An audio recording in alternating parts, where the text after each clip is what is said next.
নমস্কার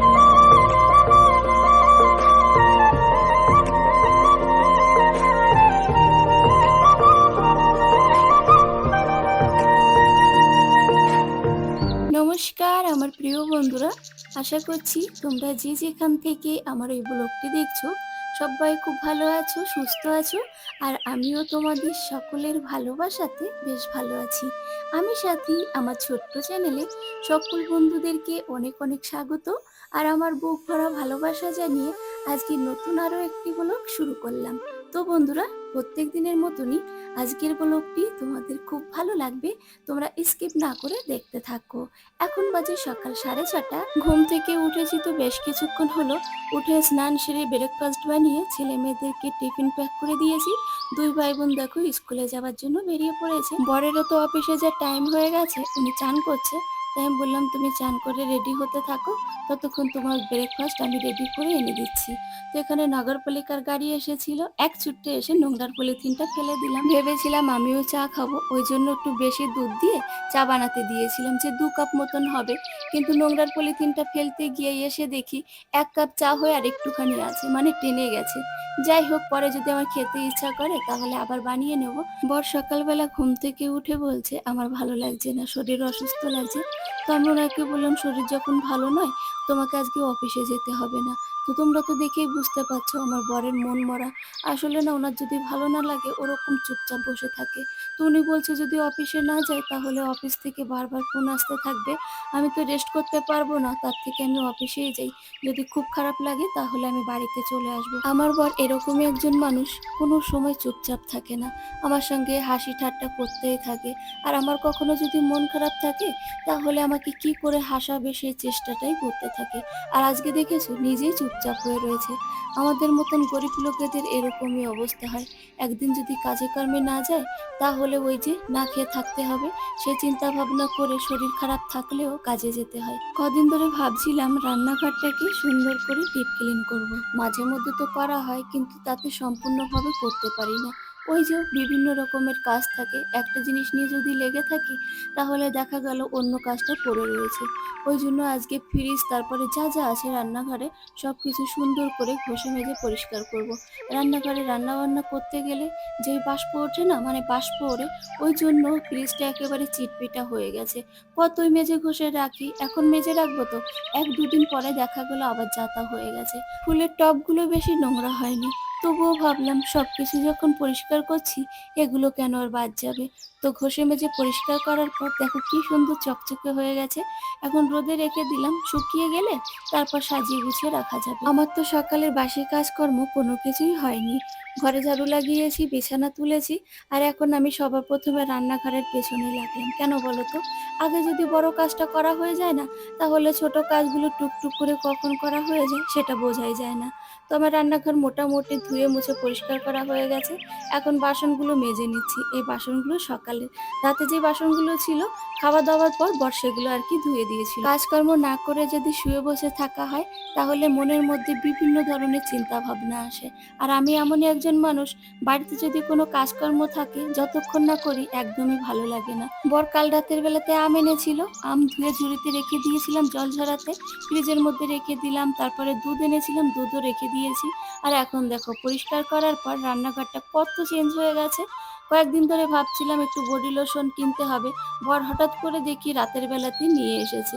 তো এটা হলো 240 গ্রামের, ওই 1-1.5 মাস মতন চলে যাবে। সকালে যদি ঠিক টাইমে ব্রেকফাস্ট না করা হয় তাহলে না আমার কোনো কিছু খেতে ইচ্ছা করে না। রুটি সবজি কত কিছু তো আছে, তো ভাবলাম একেবারে না খেয়ে থাকবো, তার থেকে একটা কাজ করি। ফ্রিজে আম কেটে রেখে দিয়েছিলাম, বাইরে দিয়ে ঘুরছি আর আম খাচ্ছি। প্রিন্স আমাকে দেখে এক ছুট্টে দৌড়ে চলে এসেছে। ওকে একটুখানি আম দিলাম, দেখো কত সুন্দর খাচ্ছে। ও না ফল খেতে ভীষণ পছন্দ করে, সে তুমি যে ফলই দাও না কেন। কাল রাতের বেলাতে হালকা হালকা বৃষ্টি হয়েছিল, ওই জন্য ওয়েদার খুবই ভালো, ঠান্ডা ঠান্ডা ভাব আছে। আর আমার তো বাড়ির সেরকম কাজকর্ম নেই, মোটামুটি সবকিছু করে ফেলেছি। প্রিন্সকে দেখলাম আমার কাছে এসে শুয়েই পড়েছে ঘুমোবো বলে। ওই এই টাইমে ঘুমোয় প্রত্যেকদিন, তাই আমি ভাবলাম ওর সঙ্গে আমি একটুখানি ঘুমিয়ে নিই। ছেলেমেয়ের স্কুল থেকে আসতে তো অনেক দেরি আছে। আর তাছাড়া দেখো আমাকে দেখেই তোমরা বুঝতে পারছো, দু চোখ কিরকম যেন বুজে আসছে, এত ঘুম পাচ্ছে আমার। তো তো চলো বন্ধুরা কিছুক্ষণ ঘুমিয়ে নিই। এখন বাজে 4:30 মতন। দুপুরবেলা তো অনেক লম্বা ঘুম দিয়েছি। এখন একটু রিলস বানাবো, কারণ এই টাইমে আমি বেশিরভাগ রিলস বানাই। তার জন্য হালকা করে মেকআপ করে নিলাম।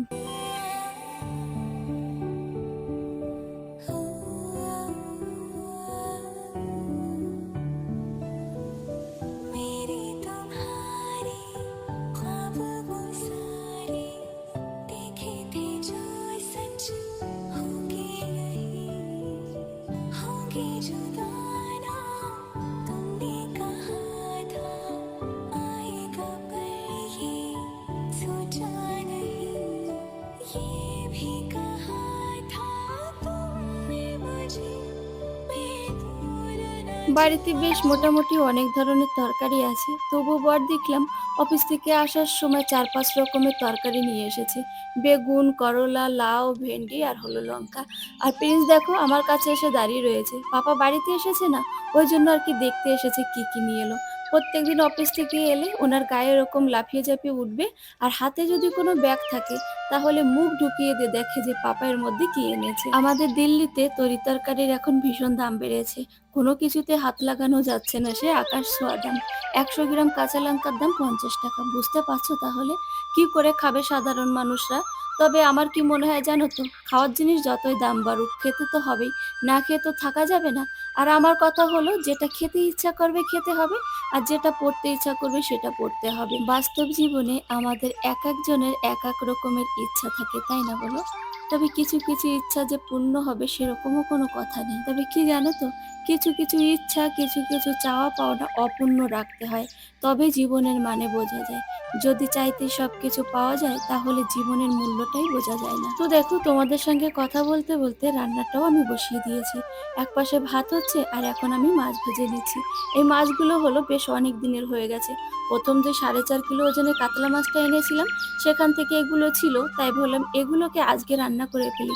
আর বেশি দিন রাখা যাবে না, তাহলে আর টেস্টি লাগবে না। ভেবেছিলাম রান্না বান্না করে আম কেটে দেবো। বর তো আম খেতে ভীষণ ভালোবাসে, কিন্তু ওনার তর সইছে না, নিজে নিজে আম কেটে খাচ্ছে। তার সঙ্গে আমাকে খাইয়ে দিল আমার ছেলে, ও হচ্ছে ক্যামেরাম্যান হয়েছে আজকে। ওকে খাইয়ে দিল, নিজেও খেলো।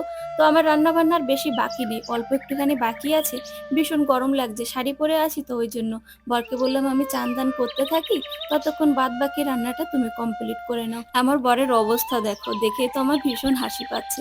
সাঁড়াশি দিয়ে কড়াইটা ধরে এমন করে নামাচ্ছে কিরকম যেন ওনার হাতের থেকে পড়েই যাবে এক্ষুনি। বলছে যদি পিছলে যায়, ওই জন্য আর কি। বেশিরভাগ আমার বর যখন রান্না করে রুমালি ইউজ করে। রান্না বান্না কমপ্লিট হয়ে গেছে, এখন বসেছি আইসক্রিম খেতে। কালকে নিয়ে এসেছিল, সবাই খেয়েছিল, কিন্তু আমার খাওয়ার ইচ্ছা ছিল না বলে খেলাম না। দেখো ফ্রিজের মধ্যে রাখাতে কিরকম যেন তেরা বেঁকা হয়ে গেছে। যা যা রান্না করেছিলাম সবকিছু একেবারে সাজিয়ে গুছিয়ে নিয়ে বসেছি খেতে। আজকে আমাদের মেনুতে আছে গরম গরম ভাত, বেগুন ভাজা, মাছ ভাজা, করলা আলু দিয়ে মাছের ঝোল আর দুধ। ছেলে বলছে মাম্মি দুধ খাবো, ওই জন্য আর কি দুধও নিয়ে এলাম। তো বন্ধুরা আমরা খেতে থাকি। তোমরা যে তোমাদের মূল্যবান সময় নষ্ট করে আমার ব্লগটি দেখেছো, তাই আমার তরফ থেকে আন্তরিক প্রীতি, অনেক অনেক ভালোবাসা। এভাবে আমার পাশে থেকো। আর হ্যাঁ বন্ধুরা, তোমরা কে কোথা থেকে ব্লগটি দেখলে কমেন্টে জানাতে ভুলো না কিন্তু। আর যে সকল মিষ্টি মিষ্টি নতুন বন্ধুরা আমার ব্লগটি দেখছো কিন্তু এখনো পর্যন্ত চ্যানেলটি সাবস্ক্রাইব করোনি, তোমরা আমার চ্যানেলটি সাবস্ক্রাইব করে নিয়ে নোটিফিকেশন অল করে দিও। সবাই ভালো থেকো, বাই বাই।